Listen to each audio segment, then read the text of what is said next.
Wall Street Journal reporter Jess Braven has reported on Guantanamo Bay and the Associated Military Tribunal for years. Mr. Braven brings what he's learned together in his new book, The Terror Courts. Our correspondent Gwyneth Dolan sat down this spring with Jess Braven when he was in Albuquerque to talk about Guantanamo Bay and what continued detentions mean for the country. My guest today is Jess Braven, who is the Supreme Court reporter for the Wall Street Journal and the author of The Terror Courts. Thank you so much for being with us today. It's great to be here. So after the September 11 attacks, taking us back a little bit, the nation was pretty unified in our desire to find the people who did this and bring them to justice. Some of them were killed in fighting, but for those who were captured, we end up creating this system under President Bush of military commissions to try them, this new and strange, in some ways, way of doing this. There was, though, no public clamoring for this necessarily. The CIA, the Pentagon, nobody was standing up and yelling from the rooftops, we need a new court system for this. Why did we do this?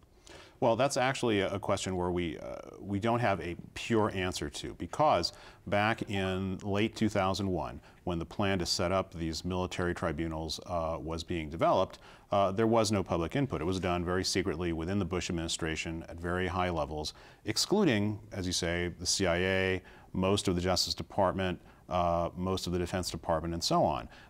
And they were established, if there was any reason, it probably was to demonstrate or establish the flexibility the president would have in dealing with enemy prisoners.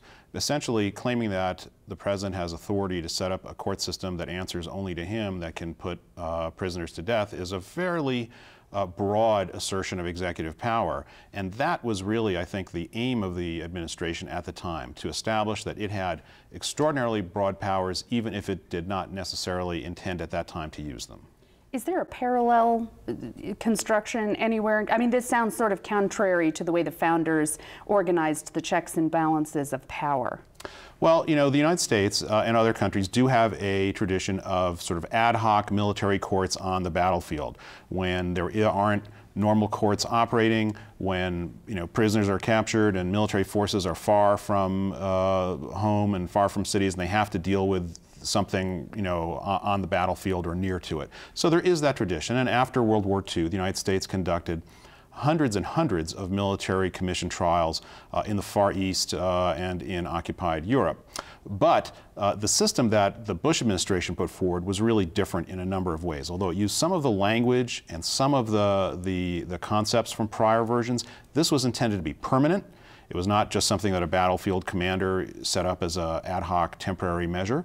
And it was also designed to exist outside established law. The order that President Bush signed in 2001 asserted that no existing body of law could control what these tribunals did. He would have the last word. And, you know, importantly, they were set up only for non-U.S. citizens, only for foreigners.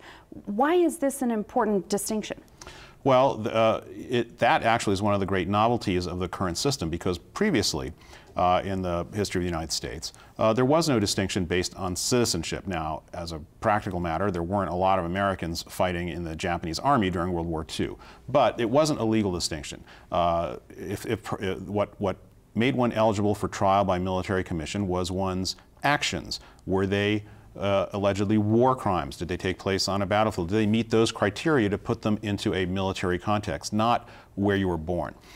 In fact, during World War II, there were a few trials of people who had American citizenship or dual citizenship with the Axis powers.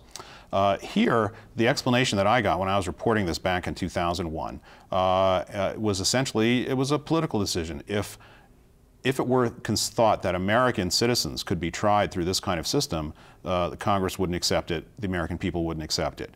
If you're subjecting alien enemies who are, you know, not part of our country to this, well, you know, they don't really have a big voting power on Capitol Hill. It was really a political reason. It was more palatable. You write in the book that it's just discrimination.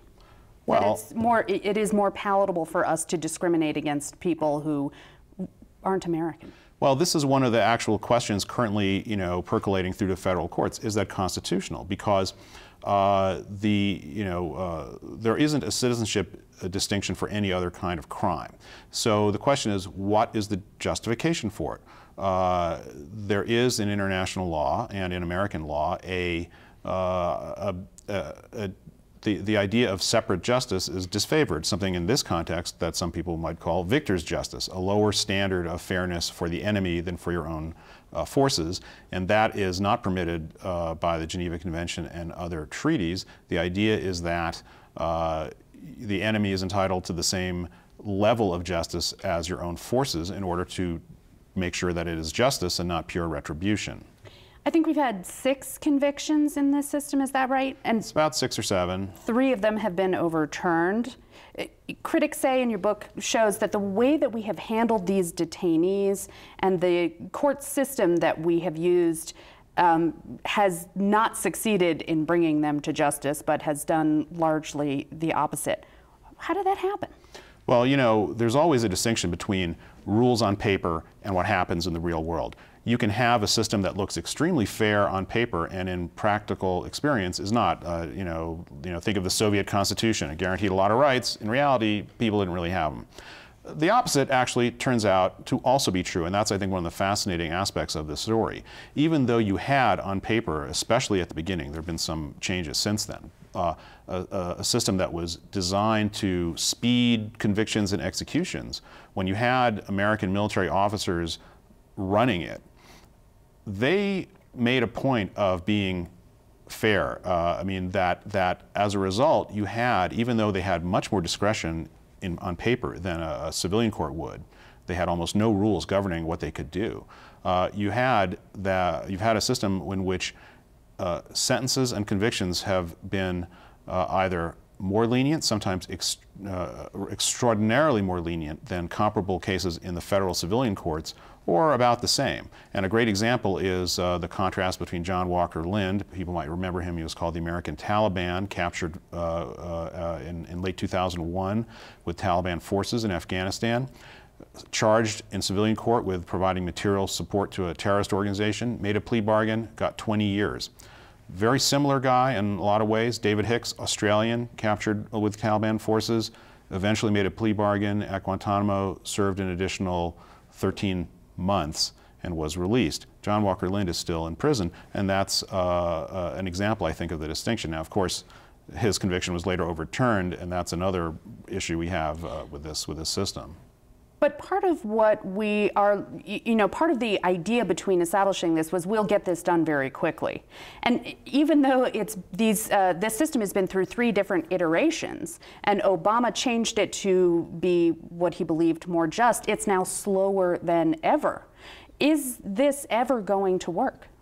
Well, that's a question we don't know, and that raises, one of the policy reasons why is the United States still doing this in 2015? What is the justification for doing it? Right now, the government estimates that perhaps 20 of the prisoners at Guantanamo Bay are eligible for trial through this system. The problems that some people have said would exist in trying them in civilian court have been manifold in this system as well, and that's particularly with the cases we have now involving the alleged 9/11 conspirators and the accused organizer of the Cole bombing attack in 2000, and that's really whether the evidence and the whole process is tainted by torture. That issue bedevils military commissions just as it might in civilian court as well. Here in New Mexico, we often double for Iraq and Afghanistan in movies that are made here. But otherwise, we can feel very isolated from these events that take place so far away. For people here who haven't served, who didn't lose any family, who don't feel a direct connection, why would it matter to a New Mexican how messed up this court system is and how we've treated these detainees? Well, first off, people in New Mexico, like everybody in the United States, pays taxes, and your taxes are going to support this system. Billions and billions of dollars have been spent to establish an alternate offshore court system, and so whenever it's any kind of government program, the question might be, well, why? Why are we doing this? Does it do anything for us that our existing system that we've already paid for doesn't do. So that's one serious question to ask. We know what the president has said. We know what the Republicans in Congress have said. Additionally, this issue is actually in some ways more significant, at least judging by coverage and what people say, around the world than is the United States. Foreign countries, people in foreign countries, international organizations are fascinated and disturbed by the U.S. experiment in offshore justice here, and it does affect the way the United States is perceived overseas. And you know, I don't know if you can draw a direct link, but we do know certain things. For example, many of America's allies in the fight against terrorism, including Great Britain and other European countries, will not cooperate with the military commission system because they don't consider it fair. So that's actually a problem, because particularly the UK is one of our great allies and has many of the same interests we do. They won't work with this system. Other international organizations won't as well. So that it does affect us there. The question really is, we know what the costs are and what are the benefits, and that's worth considering. Jess Bravin, the author of Terror Courts, thank you for being with us today. Hey, my pleasure.